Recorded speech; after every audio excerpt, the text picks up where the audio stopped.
Hello mga guys, welcome back sa ating YouTube channel. Ngayon mga guys, meron po tayong inayos ngayon mga guys na Star Kobe. At yan no, EB602. Yung problema nito mga idol,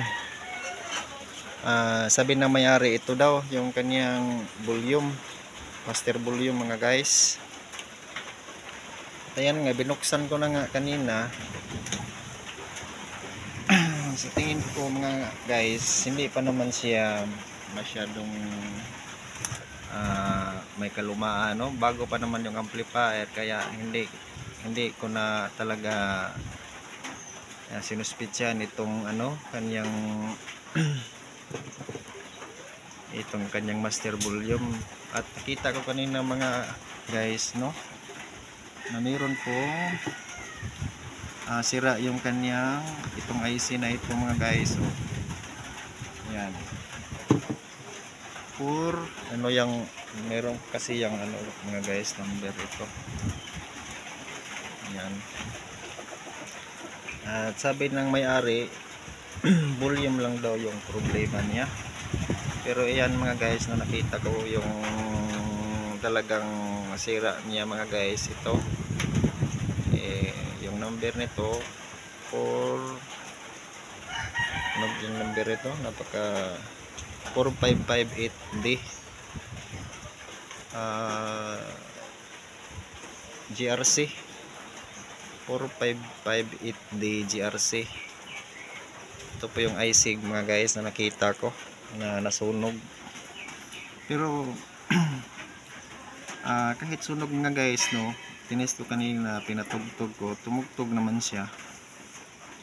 Ayan, pero ayan nga, dahil sunog na yung IC na yun, pinalitan ko na lang ng bago mga idol, mga guys, no. Ayan, at akala ko yun lang po yung sira mga idol, no. Tinis ko yung kaniyang yung right dito mga yung right channel, okay naman siya, malakas. Pero pagdating na dito mga ka-idol, mahina na yung output, no, ng kanyang sounds pag sa left channel na. Pero yung ginawa ko mga ka-idol, hininang ko lang, no, yung mga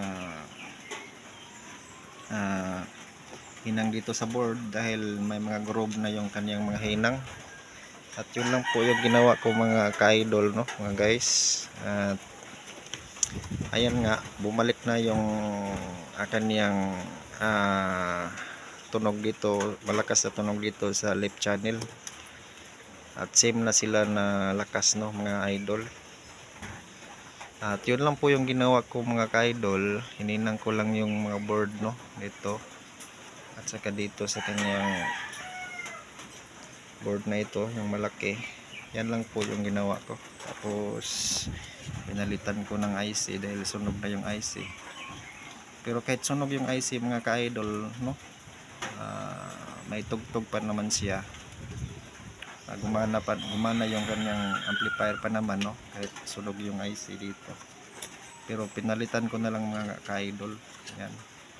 Dahil may sunog na kasi, may problema na yung kanyang tugtog. Pero inis ko kanina, okay pa naman yung kanyang tunog. At okay na din ito yung right at saka left channel, no. Same na rin sila ng lakas ng output ng tunog. At ito lang po yung i-share ko mga idol, no, yung amplifier na ito. Sabi ng may-ari, daw yung master volume, yung volume lang daw yung problema. At ayan nga, pero nakita natin, binuksan natin, hindi naman volume yung problema. Alam naman natin mga ka-idol, no, ano talaga yung problema ng amplifier, kahit hindi alam po ng may-ari kung ano talaga yung problema. Pagdating dito sa amplifier, yan na trace natin yung mga problema mga ka-idols, no, ng amplifier na ito.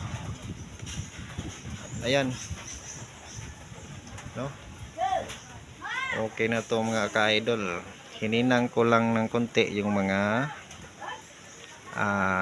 may mga groove na hinang, no, dito sa board, at saka pinalitan ko itong IC dito, yung 4558D GRC, no, na IC ito. At ayan, kung meron kayong kuhang idea dito sa ating gawa na ito, paki-like, share at click bell notification sa ating videos mga ka-idol, ha. Ayan.